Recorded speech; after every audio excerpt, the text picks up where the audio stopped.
नमस्कार। प्रादेशिक समाचार के साथ मैं कामिनी। पहले मुख्य समाचार। केंद्र सरकार का फैसला SC/ST में क्रीमी लेयर का प्रावधान नहीं होगा लागू। केंद्रीय वित्त मंत्री निर्मला सीतारमण ने बैंकों को कोर बैंकिंग जमा और उधार निधि जुटाने पर ध्यान केंद्रित करने को कहा। झारखंड समेत देश के 6 राज्यों के 63 जिलों में आज से शुरू हुआ फाइलेरिया मुक्त अभियान। स्वास्थ्य मंत्री बन्ना गुप्ता ने केंद्र सरकार को दी तैयारियों की जानकारी। कहा 9 जिलों में 1 करोड़ 24 लाख लोगों को दवा खिलाने का लक्ष्य निर्धारित।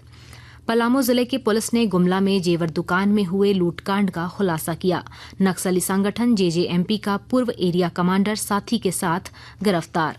और मौसम विभाग ने आज और कल राज्य के कई हिस्सों में भारी बारिश और वज्रपात को लेकर जारी किया येलो अलर्ट। और अब समाचार विस्तार से। केंद्रीय कैबिनेट ने यह निर्णय लिया है कि अनुसूचित जाति और अनुसूचित जनजाति आरक्षण में क्रीमी लेयर लागू नहीं किया जाएगा। केंद्रीय सूचना और प्रसारण मंत्री अश्विनी वैष्णव ने मीडिया को बताया कि बैठक में अनुसूचित जाति और अनुसूचित जनजाति आरक्षण पर सर्वोच्च न्यायालय की हाल की टिप्पणी पर विस्तृत चर्चा हुई। उन्होंने कहा कि कैबिनेट की सुविचारित राय है कि NDA सरकार बाबा साहेब अम्बेडकर द्वारा बनाए गए संविधान के प्रावधानों के प्रति वचनबद्ध है।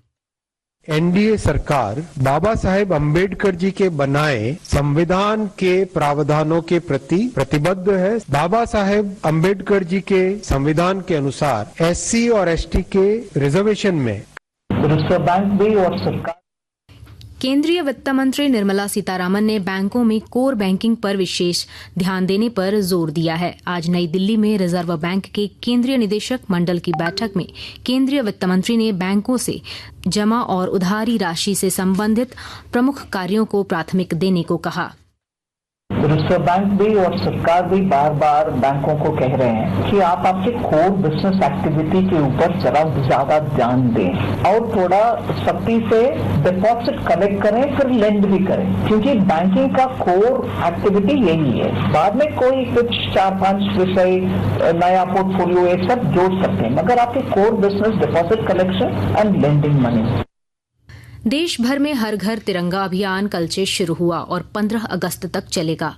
केंद्रीय संस्कृति और पर्यटन मंत्री गजेंद्र सिंह शेखावत ने लोगों से अनुरोध किया कि वे घर पर तिरंगा फहराएं और तिरंगे के साथ सेल्फी लेकर हर घर तिरंगा वेबसाइट पर अपलोड करें। इस दौरान देश भर में 200 से अधिक सांस्कृतिक कार्यक्रमों का आयोजन किया जाएगा। झारखंड समेत देश भर में आज से शुरू हुए फाइलेरिया मुक्त अभियान के तहत स्वास्थ्य मंत्री बन्ना गुप्ता ने केंद्रीय स्वतंत्र राज्य स्वास्थ्य मंत्री प्रताप राव जाधव के साथ जमशेदपुर में वीडियो कॉन्फ्रेंस के माध्यम से राज्य की तैयारियों की जानकारी दी। स्वास्थ्य मंत्री ने MDA प्लान 2024 की जानकारी देते हुए बताया कि झारखंड के कुल 9 जिलों में चतरा, दुमका, गोड्डा, हजारीबाग, जामताड़ा, लातेहार, पलामू, सरायकेला और पश्चिमी सिंहभूम में यह अभियान चलाया जाएगा। आज से 9 जिलों में 1 करोड़ 24 लाख लोगों को फाइलेरिया रोधी दवाएं खिलाई जाएंगी। एक बार यदि फाइलेरिया में हाथी पैर हो जाना, विकलांगता हो जाना या अंडकोश का बढ़ जाना, ये सारी चीज़ें होने के बाद फिर उसको बड़ा दिक्कत है। तो ये सारी चीज़ों को हमने उनसे निवेदन भी किया कि ये फेडरल गवर्नमेंट है, संघीय सरकार है, मिलके चलना है। तो जो भारत सरकार से हमको जो मिलने वाली चीज़ें हैं वो कम से कम समयबद्ध तरीके से प्राप्त हो जाए। तो हमारा झारखंड ट्राइबल, बैकवर्ड और दलित स्टेट है, कमज़ोर स्टेट है, तो इसमें आपका सहयोग मिलने से हमको और ज़्यादा मदद मिलेगी। सरायकेला खरसावां जिले में स्वास्थ्य विभाग द्वारा वेक्टर जनित रोग नियंत्रण कार्यक्रम के तहत सर्वजन दवा सेवन कार्यक्रम की शुरुआत की गई। इस कार्यक्रम के तहत जिले के 1756 केंद्रों में 2 वर्ष से ऊपर के सभी लोगों को MDA IDA की गोली दी जाएगी। आकाशवाणी के ताज़ा तरीन समाचारों के लिए आप हमारी वेबसाइट newsonair.gov.in पर लॉग ऑन कर सकते हैं। ताज़ा समाचार X handle @AIR news alerts और Facebook page All India Radio News पर भी उपलब्ध है। आप प्रादेशिक समाचार एकांश के X handle @AIR news _Ranchi और फेसबुक, इंस्टाग्राम पेज तथा YouTube channel AIR news Ranchi पर भी हमारे बुलेटिन सुन सकते हैं। प्रादेशिक समाचार आप आकाशवाणी रांची से सुन रहे हैं। शेष समाचार इस विराम के बाद। झारखंड आदिवासी महोत्सव 2024 में आपका स्वागत है। देखिए जनजातियों और आदिवासी इतिहास, संस्कृति, हस्तकला, परिधान और खान पान की विरासत। 9 और 10 अगस्त को बिरसा मुंडा स्मृति उद्यान रांची में आइए और इस भव्य आयोजन का हिस्सा बनिए। झारखंड आदिवासी महोत्सव झारखंड सरकार की पहल, प्रवेश निःशुल्क। प्रादेशिक समाचार में आपका फिर स्वागत है। भारतीय जनता पार्टी की प्रदेश इकाई की ओर से आज रांची में युवा आक्रोश रैली योजना सम्मेलन का आयोजन किया गया। इसमें भाजपा के प्रदेश अध्यक्ष बाबूलाल मरांडी, पार्टी के झारखंड विधानसभा चुनाव सह प्रभारी और असम के मुख्यमंत्री हिमंता बिस्वा शर्मा, केंद्रीय रक्षा राज्य मंत्री संजय सेठ समेत कई सांसद और विधायकों के साथ कार्यकर्ताओं ने हिस्सा लिया। बैठक में पार्टी की आगामी कार्यक्रमों की रूपरेखा तैयार की गई।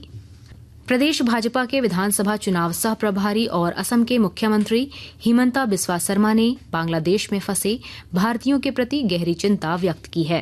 रांची में आज पत्रकारों से बातचीत में उन्होंने कहा कि बांग्लादेश में फंसे भारतीयों की स्थिति बद से बदतर है, लेकिन प्रधानमंत्री नरेंद्र मोदी उनकी सुरक्षा को लेकर चिंतित हैं और उपाय तलाश रहे हैं।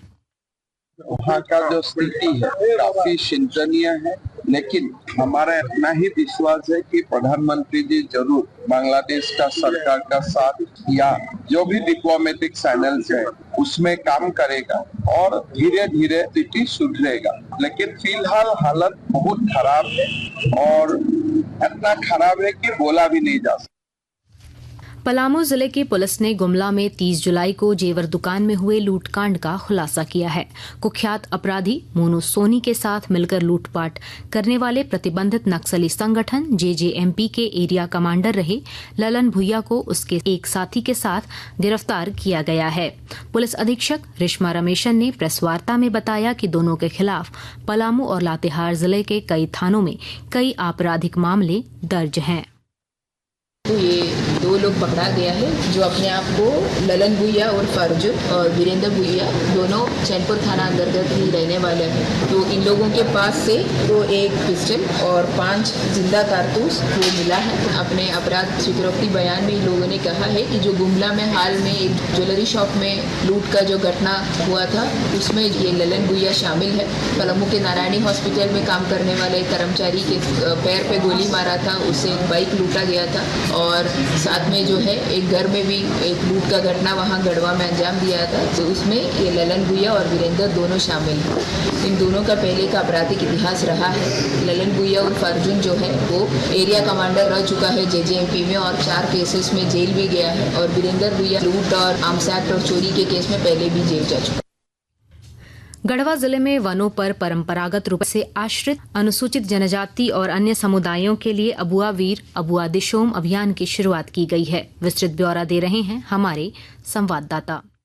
गढ़वा जिले में पिछले साल नवंबर 2023 में झारखंड सरकार के अबुआ वीर अबुआ दिशोम अभियान की शुरुआत की गई थी। इसके बाद पुनः वर्ष 2024 में वन पर परंपरागत रूप से निर्भर अनुसूचित जनजाति एवं अन्य समुदायों को उनके हक और अधिकार को मान्यता प्रदान करने के लिए वन अधिकार पट्टा वितरित करने का सरकार से निर्देश मिला था। इधर अबुआ वीर अबुआ दिशोम अभियान के बाद वर्ष 2024-25 में 51 सामुदायिक वन अधिकार पट्टा का वितरण किया गया। विनोद कुमार पाठक, आकाशवाणी समाचार, गढ़वा। मौसम विभाग ने आज और कल राज्य के कई हिस्सों में भारी बारिश का अनुमान व्यक्त किया है। रांची मौसम केंद्र ने वज्रपात को लेकर येलो अलर्ट जारी किया है। अंत में मुख्य समाचार एक बार फिर। केंद्र सरकार का फैसला SC/ST में क्रीमी लेयर का प्रावधान नहीं होगा लागू। केंद्रीय वित्त मंत्री निर्मला सीतारमण ने बैंकों को कोर बैंकिंग जमा और उधार निधि जुटाने पर ध्यान केंद्रित करने को कहा। झारखंड समेत देश के 6 राज्यों के 63 जिलों में आज से शुरू हुआ फाइलेरिया मुक्त अभियान। स्वास्थ्य मंत्री बन्ना गुप्ता ने केंद्र सरकार को दी तैयारियों की जानकारी। कहा 9 जिलों में 1 करोड़ 24 लाख लोगों को दवा खिलाने का लक्ष्य निर्धारित। पलामू जिले की पुलिस ने गुमला में जेवर दुकान में हुए लूटकांड का खुलासा किया। नक्सली संगठन जेजेएमपी का पूर्व एरिया कमांडर साथी के साथ गिरफ्तार।